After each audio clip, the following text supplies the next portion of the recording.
नशेडी व्यवस्थामध्ये एक आमदाराचा मोरगा सुद्धा होता. तो कोण होता तेही जाहीर झालं पाहिजे.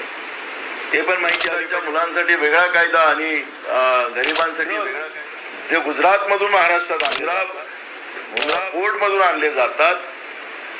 तो कोण आणतो, कोणाचा पोर्ट आहे तेही आपल्याला सगळ्यांना माहिती आहे.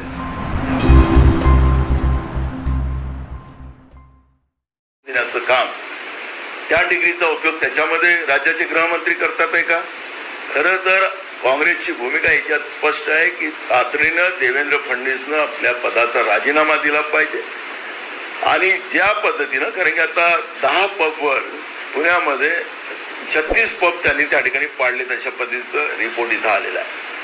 मला असं वाटतं की महाराष्ट्रात नागपूर सही जिथं स्वतः गृहमंत्री राहतात त्याही शहरामध्ये अवैध पब चाललेले आहेत.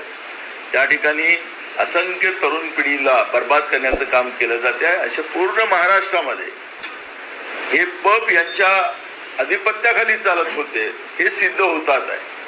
परवाची घटना लोकांनी डोक्यावर घेतली नसती आणि त्या पद्धतीचं एक वादळ या महाराष्ट्रात उभं झालं नसतं तर हे सरकार या पद्धतीचे अवैध पब चालवून त्या ठिकाणी ड्रग जे गुजरात मधून महाराष्ट्रात आणले जातात, मुंद्रा पोर्ट मधून आणले जातात.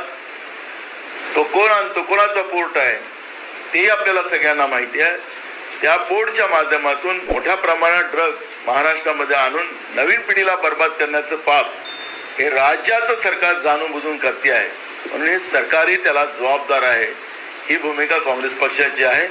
आणि म्हणून तातडीनं या सरकारनं स्पष्टीकरण तर दिलंच पाहिजे. अजित पवारांनी हा प्रश्न त्यांनी म्हटलं की त्यांनी स्पष्टीकरण दिलं आहे.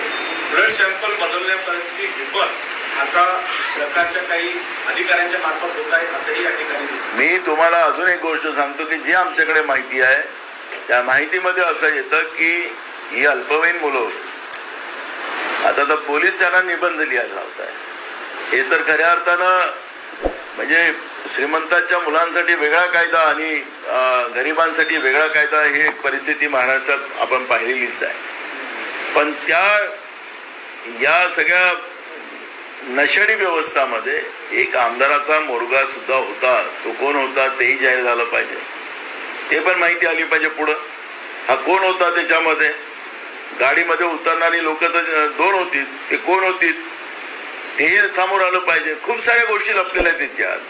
त्याच्यामुळे एक मंत्री कोण आहे त्यांनी अधीक्षक बनवण्यासाठी पत्र दिलं, कोण आमदार होता त्याचं नाव पुढे आलं पाहिजे. ही भूमिका आमची आहे. त्यामुळे सरकारने पुढे येऊन मग हे रक्ताचे नमुने बदलवणं वगैरे सगळाच खुलासा सरकारने केला पाहिजे. आणि याला आता कुठलाही ते म्हणू शकतात की चौकशी चाललेली आहे, चौकशीमध्ये अडचण होणार आहे. कशाची चौकशीमध्ये अडचण होणार आहे? म्हणजे सगळे पुरावे नष्ट करणं आणि जो लोकांमध्ये संभ्रम निर्माण झाला त्याला दूर करणं हे सरकारची जबाबदारी आहे. सरकारचं उत्तर ते येणार आहे. म्हणून मी त्याचं उत्तर पहिलेच देऊन ठेवतोय की तुम्ही आम्हाला, तुमची जबाबदारी आहे. ह्या संभ्रम लोकांमध्ये निर्माण झालेला आहे. लोक भयभीत आहेत आणि जिथं जनता भयभीत असेल तिथं सरकारने पुढे येऊन लोकांना आश्वासित करणं हे सरकारची जबाबदारी आहे. आणि म्हणून सरकारने त्या पद्धतीचा पुढाकार घ्यावा हे आमची आग्रही विनंती आहे. नाहीतर मग जनता यांना त्या पद्धतीचा धडा शिकवेल आणि काँग्रेस त्याला पुढाकार घेईल.